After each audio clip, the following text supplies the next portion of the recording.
Okay, if you're currently not completely addicted to Mario Maker 2 on your Switch, which I know that's the only reason I've been turning my console on over the last few days, and you're still looking for a bunch more really cool eShop games to download and start playing, well, I got you covered with 10 really cool ones in this video. Now, usually when I make videos like this, and I have made a lot of them, I think this is number like 15, I really have lost count. It's like 150 eShop games. I don't even want to think about it. Usually it isn't this hard to pick just 10 games to go on the list, but there has been so many releases on the Switch recently, I just didn't even know where to begin. There are a bunch of games I wanted to talk about today that got left out. So it looks like I'll have to do another one of these pretty soon, but let's not worry about that one because we're currently in this one. So let's focus on today's games. I hope you find something you might want to go download and play, or if not, I hope you still just have a good time in this video, and if you do, remember to smash that like button here, flip all over the subscribe button, and let's just jump right into talking about some really cool Switch games. First up on the list, and honestly this entire video wouldn't have been possible without Catan. Or Catan. I'm Australian and pronounce everything backwards, so it probably is Catan, but I would say Catan. The wonderful people over at Asmodee Digital are sponsoring me today, which is so freaking cool, because it's not that often an actual Switch game sponsors the channel. And have you ever seen a more on-brand sponsor? Unless you're watching like a makeup channel and they get sent makeup, which is pretty common. But this is literally my version of that. Oh, and I sunk a ton of time into this game once they reached out to me. I'll be honest, I didn't have much interest in Catan before they did reach out to me to do this sponsor, and even when they did reach out to me, I'll be even more honest, I took a look at it and even then thought, I really don't know if this is gonna gel with me, guys. But they gave me a code for it, I downloaded the game, and instantly I got hooked, called them up on my cell phone and said, hey, yeah, I'm in. Actually, I don't have their phone number. I sent them an email, but you get the point. This game is brutally hard, unless I just suck at it, which is a real possibility, but that challenge can be addicting. It plays like a board game on a hexagon-based grid. At the start of the game, you have to pick where you want to place your first 2 settlements, then on each player turn, you and your opponents all roll dice. No matter whose turn it is, if you're touching the numbered tile that's rolled,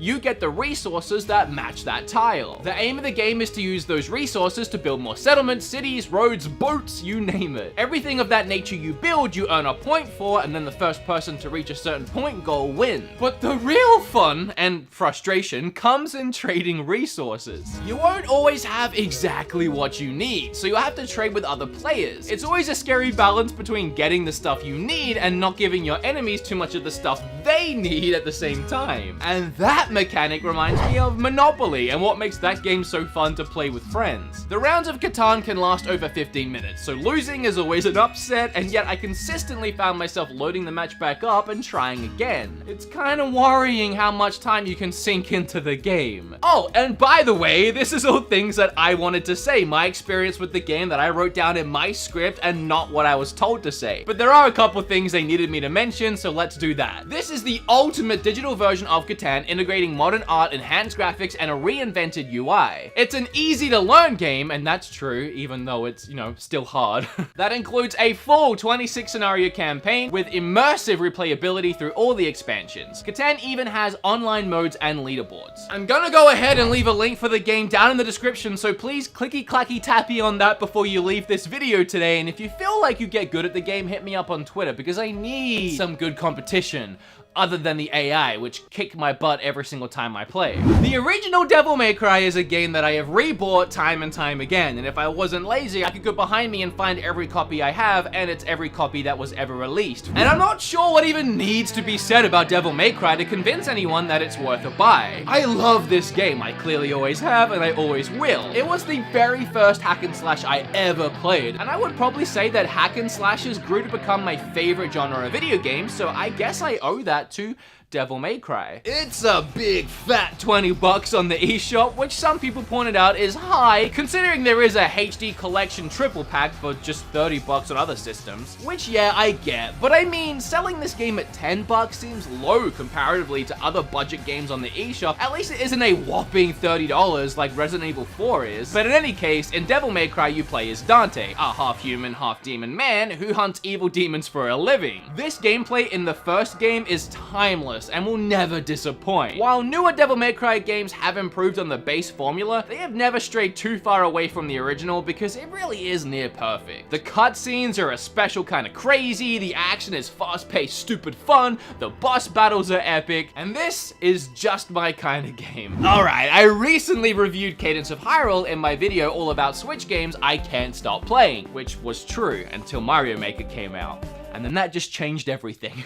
But regardless of that, Cadence of Hyrule will still end up in my top 5 Switch games of 2019 for sure. So I won't repeat myself. If you want to watch my review of the game, you can go ahead and click here, or there'll be a link down below, or a link at the end of the video. Just don't leave just yet. Finish this one, and then watch that one. And if you've already seen it, just smash that like button, I guess. And, subscribe. The reason why I'm still counting it as one of the games on this video is, again, I like these lists to be like my all-inclusive. I have talked about it and reviewed it on one of my eShop lists. It's kind of like, it's become canon for me, I guess, so I need it to be included, but I've already talked about it. I don't like repeating myself. My Friend Pedro has easily solidified itself as one of my favorite indie games of the year. And since it's a Nintendo Switch exclusive, unless you count PC, which who does, it's also easy to see why this game is a must-buy. In My Friend Pedro, you play as a masked assassin, armed with as many guns as he can carry, the ability to fire those guns while simultaneously hanging upside down, and a severe lack of knowledge on how physics actually work. But physics be damned, this is just straight up fun. It's hard to not have a great time while Max Payne slow-mo mowing down countless enemies, but somehow My Friend Pedro manages to make that concept even more enjoyable. Every level throws something new at you, new mechanics, whether it's a frying pan that you can kick right at an enemy's face and then pump that same frying pan full of bullets, ricocheting off of it and hitting every other enemy in the room, or jumping on a freaking skateboard and rocketing through levels while pumping shotgun rounds. And beyond the senseless violence, there actually is quite a bit of clever platforming and puzzle solving going on throughout the levels, with some of the later areas of the game becoming quite the brain teaser. But again, something this game manages to do so well is just make every single thing feel fresh and enjoyable, and nothing ever feels like a task you have to complete. Rather, it's always something you want to be doing. Brilliant game design. It's a simple concept and they really fleshed it out and absolutely nailed it. Oh, and your friend is literally a banana.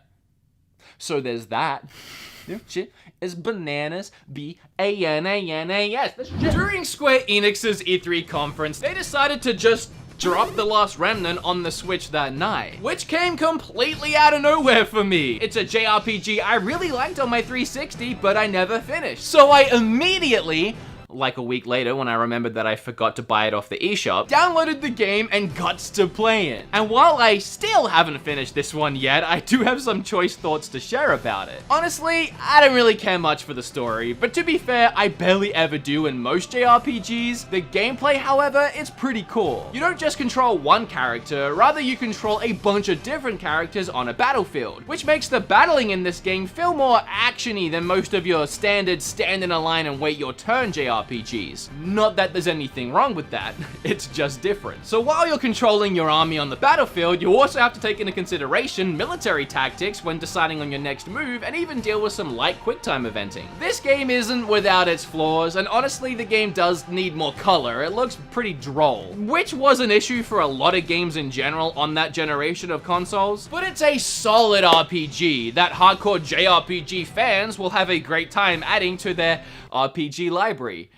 RPG. I've been playing so much Mario Maker recently that my Switch is about to die. Usually I always keep this bad boy juiced up for emergencies, but Mario Maker is always an emergency. I don't think much needs to be said about Collection of Mana on Switch, but you know, your boy had to at least talk about— why did I just call myself your boy? I don't think there's too much that needs to be said about this game. However, I always forget that Final Fantasy Mystic Quest is technically a Mana game and therefore it's in this pack. Oh, and that the physical version of this is coming in August, so really this game only counts on this list for like another month since it's supposed to be digital only games. Oh, and Secret of Mana is for sure one of the best Super Nintendo games ever made. I mean, Earthbound and Link to the Past being the best of the best, and then games like Secret of Mana and Chrono Trigger being almost as good, but still pretty freaking good, and being able to play it on Switch alongside Trials of Mana, which we never had officially released outside of Japan until now, is really cool.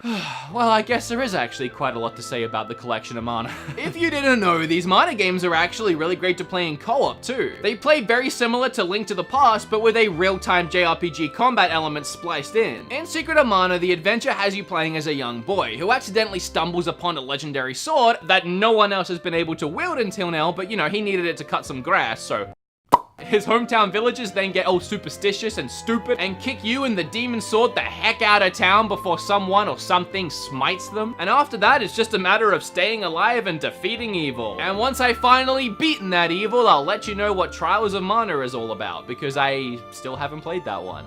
I'm actually waiting for the remake. I first played the game Brothers when Metal Jesus Rocks lent me his PlayStation 4 copy for a couple weeks back when I lived in Seattle. He wouldn't stop raving about it, so I just had to play it. It's made by Hazelight Studios, if you remember this guy from the Game Awards that one year. They seem to have a love for co-op style games, as they went on to make A Way Out, a game that I really enjoyed, and you could only play it with 2 players. Brothers is also co-op.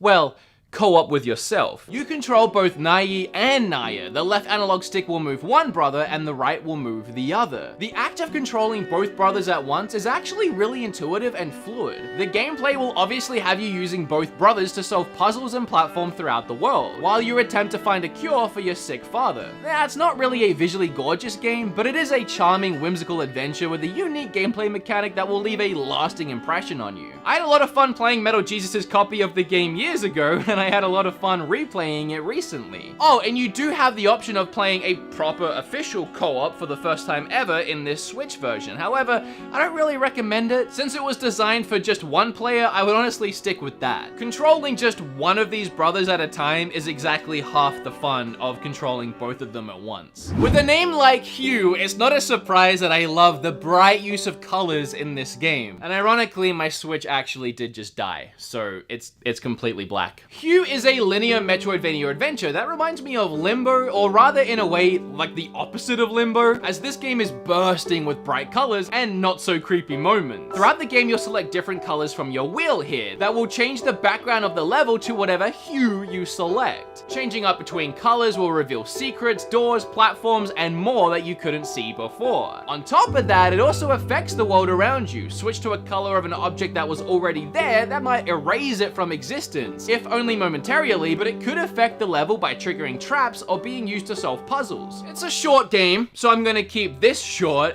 If you liked games like Limbo or Braid, Hugh might also enjoy this game. Alright, moving on. If my Switch wasn't dead, you would see Skelly Quest right here. And with Skelly Quest being so freaking similar to Enter the Gungeon, a game I love, I'm really not sure how I missed this one on the eShop until now. So you have a couple modes here. One where you have to slash away at rooms of enemies until they die dead. Then you can move on to the next room and do it all over again. Or a mode where you have a little more freedom to roam around the dungeon, killing things as you please. In both modes, you'll find upgrades as you play that level you up in many a different ways, making you a more efficient killing machine. Your main 2 weapons are a Kratos-style axe and a gun that recharges its shots on your axe kills. And I really dig the visual style on this one, even if your main guy kind of looks like a chubby naked mole rat rather than an actual demon skeleton. Now, for everything I've talked about so far, for $10 I would say maybe that price point is pushing it. Maybe it should be cheaper or wait for a sale, but wait!